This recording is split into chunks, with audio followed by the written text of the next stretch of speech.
ça viendra. Le temps, c'est une illusion. Mais c'est pas la question, c'est que quelque part, lorsque tu es dans un positionnement très particulier, tu es dans un carcan mental très spécifique, très cadré. Alors qu'en réalité, notre présence, notre conscience, c'est légèrement plus grand. Beaucoup plus grand. Je sais pas si vous voyez ce que je veux dire. Ça ne se situe pas ici dans une boîte crânienne. Ça va bien au-delà. Et tant que vous n'aurez pas tilté là-dessus, combien de gens passionnés? Je trouve que chez les musiciens, c'est ce qu'il y a de plus probant. Mais je pense que les artistes, sous quelque forme que ce soit, les écrivains aussi, doivent le sentir. À un moment donné, je dis, mais je suis possédé. Je regarde, là, vraiment, là, il lâche tout, là. Et le type qui écrit, oh putain, je sais pas ce qu'il y a eu, là, j'ai écrit 3 chapitres direct. Voilà. Et attends, je vais relire. Oh putain, c'est ça. Ah ouais, putain, il n'y a même pas corrigé. Presque pas de faute. C'est dingue. Alors que d'habitude, c'est toujours, il y a des trucs qui vont pas. Les idées sont en vrac des fois. Elles sont des fois mélangées, surtout avec moi. Et donc c'est pour ça. Et les musiciens sont là. C'est laborieux, quoi, pour composer. Alors que des fois, en 2 minutes, je te sors tout. D'un coup, c'est sorti, là, de nulle part. Non, pas de nulle part. C'est sorti de toi. D'un coup, en droite ligne. Sans filtre, sans frein, sans obstacle. Et c'est ça qui est fascinant, quoi. Donc, chacun d'entre vous, qui a été à un moment donné en contact avec cette passion, cette connexion, ben, ils savent de quoi je parle. Ils savent. La question, c'est que, mais j'y arrive pas à tous les coups. Ouais, mais tu sais déjà. Tu sais comment ça peut se produire et que ça existe. Et cet état de conscience, c'est un état de conscience beaucoup plus haut, beaucoup plus large. C'est pas limité là, c'est beaucoup plus large que ça. Et ça vous permet donc d'accéder à un niveau de conscience beaucoup plus intelligent, lucide, clair. Clair. Ah, c'est évident. Je sais. Tu sais quoi, pauvre con? Je sais. Qu'est-ce que je te dis? Je sais. Explique-moi. Il n'y a pas à expliquer. Je sais que c'est ça.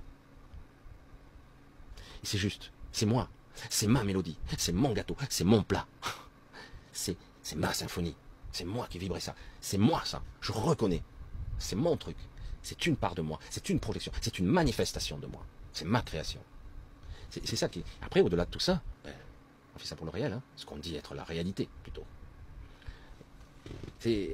Tout est fait ici pour qu'on se perde en conjoncture, en réflexions diverses et variées, qu'on intellectualise, qu'on rationalise tout. Ah, c'est chouette, hein. Il y a de beaux débats des fois. Ça fait pas avancer le schmilblick, mais qu'est-ce que ça discute? Alors que bien souvent, une expérience dite mystique peut se faire dans son salon en train de manger un gâteau. Donc, mange une part. Ah ouais. Et là, d'un coup, ça explose là, d'un coup. Tu pars dans l'imaginaire, dans les trucs, machin. C'est pas toujours parfait, hein, mais ça part d'un coup dans l'émotionnel. Oula, vite, maîtrise le truc. Il y a quelque chose là. C'est quoi? Ça me remémore quoi? Ça me fait vibrer quoi?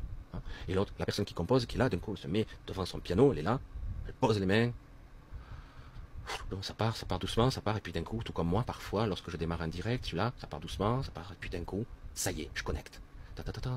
Et c'est parti, c'est fluide. Vite, putain, il n'y a pas un enregistrement, parce qu'il faut que j'enregistre tout ça. C'est ça la connexion. Je vois énormément de personnes qui me contactent parce qu'ils ont peur. Et je les comprends. Je suis moi-même des fois, mon petit ego, il n'arrête pas de trembler dans ses bottes. Moi j'ai pas de bottes, mais bon, il tremble quand même.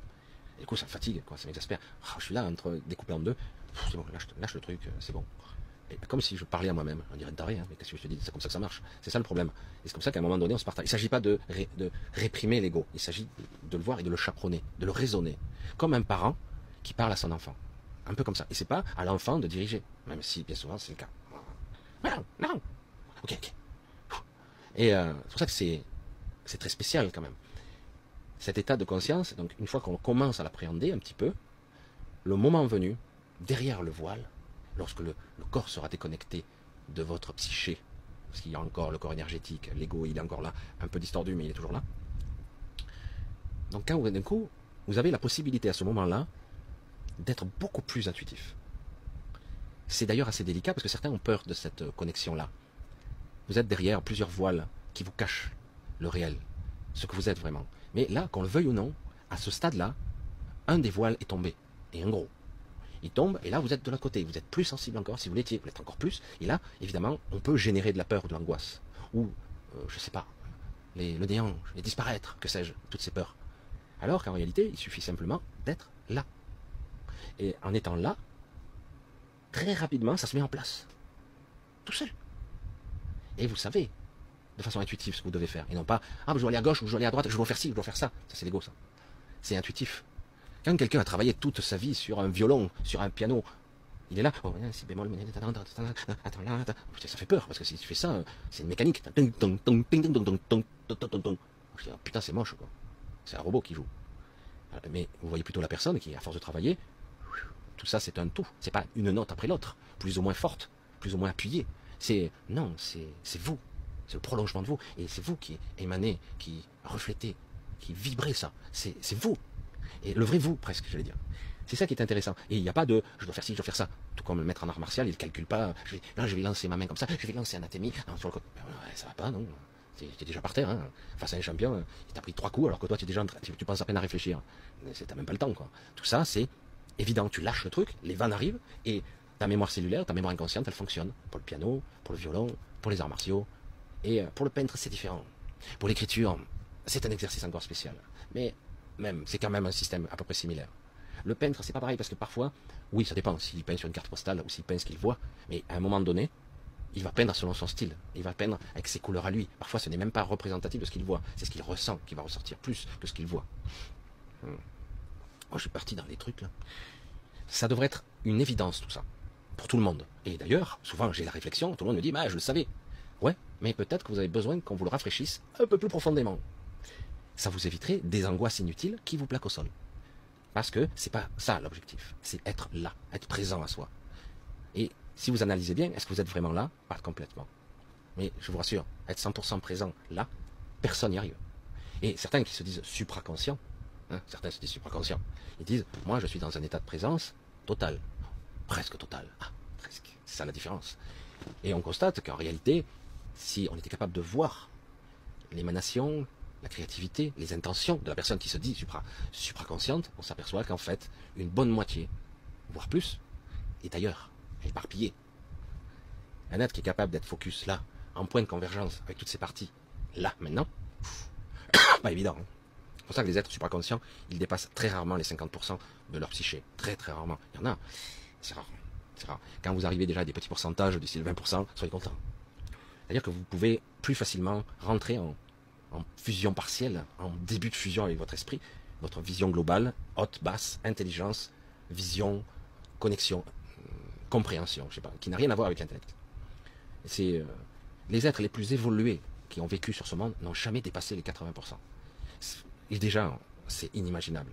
Ici, parce que il y a trop d'éléments qui parasitent, et c'est fait exprès. C'est pas pour rien qu'ils sont en train d'essayer de créer quelque chose encore plus vil, encore plus profond, pour se dire, ça y est, c'est fini. On va éliminer au minimum, c'est ça l'objectif là, maintenant, hein, c'est ça. On va éliminer la moitié de la population mondiale. L'objectif, il est fixé là maintenant. 50% de la population mondiale devra disparaître dans les 20 ans. 50%, minimum. Ça fait du monde. Hein. Et si plus, tant mieux. Waouh, merde. Et voilà, donc ils se disent, voilà, on va faire ci, on va faire ça, ça va être comme ci, ça va être comme ça. Et on va créer une sorte de société de contrôle qui donne l'illusion du plaisir. C'est avec le plaisir qu'ils abandonneront leur libre arbitre, leur liberté plutôt. Hein. On va leur donner du plaisir. Et alors évidemment, dans ce schéma de pensée, ce carcan de contrôle, beaucoup ne vont pas adhérer forcément. Beaucoup de gens commencent à mourir là, déjà. Il y a des gens qui meurent. Ils n'intègrent pas ces nouvelles énergies. C'est très déstabilisant. C'est très. Et pour ceux qui sont, ça c'est un message que j'ai pu voir. Il va falloir que j'espère que je vais avoir un peu de temps pour pouvoir connecter cette personne. Il y a des gens qui sont désabusés, qui ont fait certaines choses, certaines démarches. Ils ont voulu faire comme moi, être des transmetteurs. Ils ont écrit, ils ont fait des choses, ils ont été artistes, ils ont fait des choses. Ils arrivent à un certain âge, pas très avancé, mais quand même de maturité, et ils ont maintenant une certaine lassitude de voir le monde, voir les humains.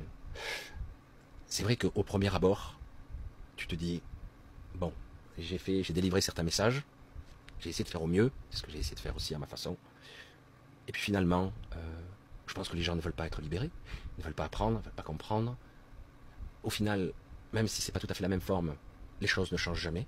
De façon cyclique, il y a toujours les mêmes tarés qui finissent par remonter à la surface, qui croient qu'ils sont eux top. N'importe quoi. La diversification, la diversité, la richesse du tout. Il faudra qu'ils apprennent ce que c'est. Ce n'est pas être que moi et que moi. Non, c'est tout le monde. C'est ça la beauté. Oui, tu es différent, super. Mais ne m'impose pas ta réalité comme étant la vraie. Car la réalité, c'est la somme de toutes les réalités de chacun.